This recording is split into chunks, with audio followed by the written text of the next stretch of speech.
Pierre va nous proposer un résumé de cette mise au point. Pierre, à toi. Merci Jean-Rodolphe merci pour le travail accompli à tous les acteurs de cette mise au point. Quelques minutes d'attention pour ce résumé. La cible était un peu difficile à définir. On a réussi à trouver une définition qui correspond à un phénomène pathologique nouveau entraînant l'aggravation de la situation antérieure et induisant un supplément de soins diagnostiques et thérapeutiques pour nos patients. Ce risque est omniprésent dans la pratique courante, même pour des gestes que nous pensons être simples. Nous avons dû faire des choix et les deux arguments que nous avons utilisés, ce sont l'argument de fréquence avec les pathologies dégénératives en premier lieu dans notre activité, essentiellement des actes en chirurgie lombaire, un petit peu cervicale également et beaucoup moins thoracique. Et ces complications concernaient directement le site opératoire avec une atteinte directe ou indirecte des structures neurologiques. L'argument technique que nous avons choisi, c'est d'avoir des outils disponibles et fiables. Et nous avons donc utilisé bien sûr la littérature internationale, la série clinique grâce à la SRC et les données du Système national de santé pour l'analyse de nos données, ainsi qu'ensuite une analyse médico-légale grâce à la MACSF.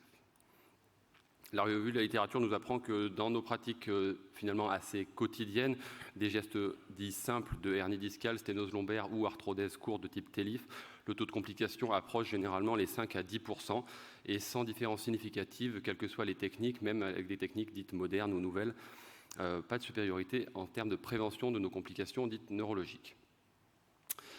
Il y a un bénéfice nouveau peut-être aux nouvelles techniques, mais il n'est pas ici retrouvé. Ce sera plutôt sur les procédures d'accélération de prise en charge, gestion de la douleur, du saignement. Aujourd'hui, nous ne sommes pas concernés. La série clinique nous apprend que, bien sûr, l'intérêt d'un travail multicentrique, nous avons réussi à avoir 8000 cas de patients avec principalement des dossiers lombaires à plus de 80%. Le taux de complication en lombaire s'élevait à 2,3% et en cervical à 4,5% pour un taux moyen à 3,4%. Sachant qu'il y a peut-être une sous-déclaration, comme c'est le cas dans la plupart des registres qui sont implémentés par les praticiens. Les facteurs de risque identifiés dans cette série clinique sont un score ASA supérieur à 3 et les patients en surpoids et en obésité. Et on retrouve l'antécédent de chirurgie lombaire qui augmente le risque de complications. L'augmentation du saignement péropératoire et la durée de séjour sont ainsi aussi retrouvées. Les conséquences directes sont une récupération fonctionnelle dégradée, des douleurs chroniques pour les patients, la diminution de reprise professionnelle et un coût de santé induit par la consommation de soins. Les données nationales de santé nous apportent une forte puissance statistique avec finalement du big data, 80 000 patients analysés sur une année de collecte de données. La chirurgie rachidienne est un métier à complications. Nous avons des complications neurologiques précoces, 7,7% dans les 30 premiers jours, 15% dans la première année. Heureusement, la mortalité reste faible, à 0,4%. Les facteurs de risque identifiés dans cette analyse: l'âge élevé, les patients de plus de 65 ans, le sexe féminin et un antécédent d'hospitalisation pour une pathologie rachidienne qui revient également. La durée de séjour élevée et l'établissement public sont peut-être liés également à un biais sur la gravité des malades.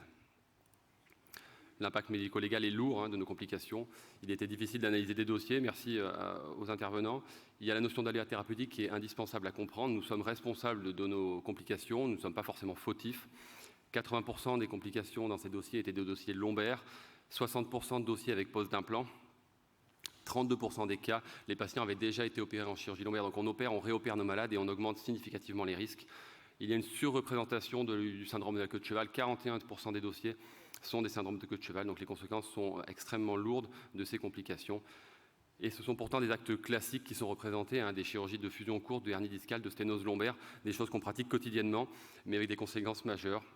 Il faut connaître quand même que nous avons une majorité d'actes non fautifs, 72% pour les experts, un petit peu moins pour les juridictions, mais nous sommes responsables tout de même. Le coût est extrêmement élevé pour le payeur, ça se chiffre en millions d'euros pour les patients avec un fort déficit fonctionnel permanent. Il y a deux attitudes indispensables à retenir: l'information aux patients et la réactivité du praticien. Les 5 messages qu'on voulait vous faire passer: il faut savoir analyser nos pratiques, c'est indispensable. Bien sûr, la bibliographie est nécessaire. Bien sûr, il faut travailler en équipe, avoir des groupes de travail, des séries, des registres. Deuxièmement, les progrès techniques, ils sont indispensables, on participe tous, mais ça n'évitera pas les complications neurologiques. Elles continueront d'exister. Troisièmement, la complication, il faudra toujours partie intégrante de notre pratique dans le futur. Il faut savoir la prévenir en identifiant quelques facteurs de risque et il faut savoir informer les patients et réagir très rapidement. Je vous remercie.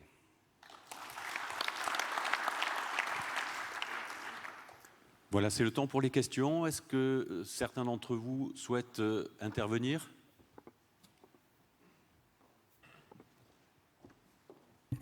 Est-ce qu'il y a des remarques ? Oui, merci Guillaume. Merci pour ce travail, bravo. Moi j'ai une question pour Madame la MACSF. Si sur les 12 millions d'euros à payer, que je suis fautif, qui les paye?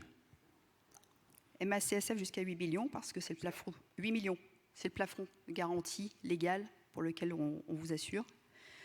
Au-delà, c'est le FAPDS et qui n'exercera pas d'action récursoire à l'encontre des libéraux. C'est dans les textes. Le quoi?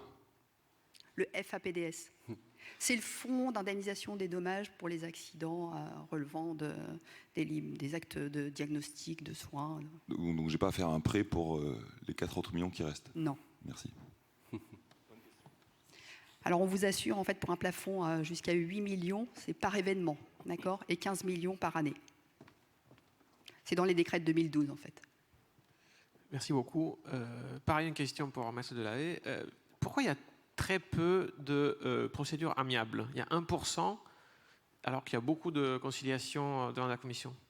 Alors, il faut distinguer, si vous voulez, la procédure CCI est une procédure amiable, on est d'accord. Parfois, dès lors qu'on a des conclusions au CCI, nous, ce qu'on essaye de faire et qui est peut-être transparent pour vous, c'est d'aller transiger le dossier.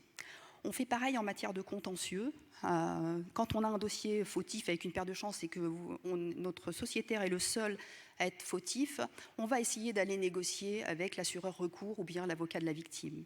En revanche, dès lors qu'il y a pluralité de fautifs, on a du mal à s'entendre, bien entendu, et on va discuter le pourcentage de la faute, combien même on aurait un rapport d'expertise qui retiendrait dossier fautif pour vous 60, la clinique 40. Si on a des informations, si on a des billes, entre guillemets, on va essayer d'aller au contentieux au fond pour se défendre sur le terrain de l'ARC. On va se défendre aussi sur le terrain de la perte de chance. Et puis, une fois qu'on va considérer au niveau médical que les choses sont cuites et qu'il n'y a plus rien à les défendre, on va essayer de se défendre aussi sur l'aspect indemnitaire. Et quand on est plusieurs à s'en défendre, on n'a pas tous le même avis sur le dossier. Et du coup, c'est ce qui explique qu'il y a beaucoup de contentieux en matière de responsabilité civile professionnelle, c'est la pluralité de co-auteurs éventuels. On n'a pas on retrouve pas cette donnée, par exemple, en matière auto, parce que moi, je fais aussi de l'auto, je fais toutes les autres matières de RC vie privée. En auto, dès lors qu'on est le seul assureur, eh bien, on a un taux de transaction dans les dossiers, y compris corporel grave et majeur, qui est bien plus élevé que celui-là. Mais il faut savoir qu'en interne, le privilège pour nos professionnels de santé, c'est avant tout de défendre leurs responsabilités.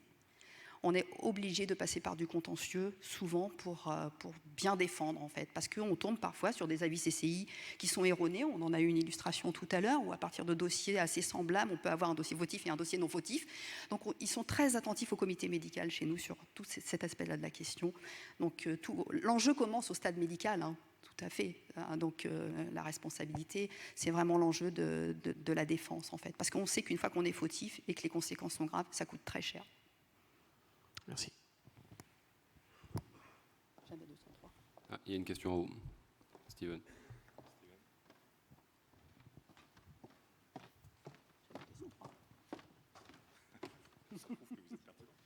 Bonjour, bravo pour cette table ronde qui était très instructive. Moi, j'ai une question pour l'étude sur le SNDS. Vous avez parlé d'un surrisque pour les soins en établissement public. Je voulais savoir, j'ai cru voir passer un risque relatif de 0,93, c'est ça? Je voulais savoir de combien était le surrisque. Est-ce qu'on l'explique uniquement par le terrain? Les comorbidités, ce n'est pas les mêmes patients. Est-ce qu'on ne pourrait pas aussi expliquer par d'autres facteurs, sur le parcours de soins, l'enseignement, j'en sais rien, et qu'on pourrait prendre en compte dans l'analyse, typiquement, je ne sais pas, en ajustant sur les comorbidités des patients? Oui, c'est une excellente question, merci. Effectivement, je crois que c'était très très faible la différence, mais il y a tellement de cas que ça sort significatif. Et malheureusement, dans le SNDS, on n'a quand même pas grand-chose pour pouvoir ajuster sur la sévérité vraiment de manière correcte. On aurait pu essayer de prendre en compte des comorbidités, mais ça aurait de toute façon été assez mal pris en compte. C'est vraiment toute la difficulté de ces grosses bases de données, c'est qu'on va avoir beaucoup d'informations avec le PMSI, mais au final, très peu d'informations cliniques pertinentes pour le sujet. Et je pense que le score ASA, par exemple, aurait été hyper intéressant, mais on ne l'a pas. On aurait pu ajuster sur quelques comorbidités. On avait pris en compte le codage du surpoids ou de l'obésité, mais qui est déjà assez mal fait en fait dans les données PMSI. Donc c'est très délicat en fait d'arriver à faire mieux. Donc on préfère justement dire que c'est sûr que c'est un proxy de l'état du patient qui est potentiellement différent, mais on ne peut pas aller plus loin, quoi. C'est difficile. Du coup, le surrisque, c'est 7%, c'est ça? 7% à peu près. Ok, merci. Merci. Est-ce qu'il y a encore des questions, des remarques ou des suggestions à l'avenir? Non, pas de questions. Alors une petite pause pour tout le monde. Merci. Merci, au revoir.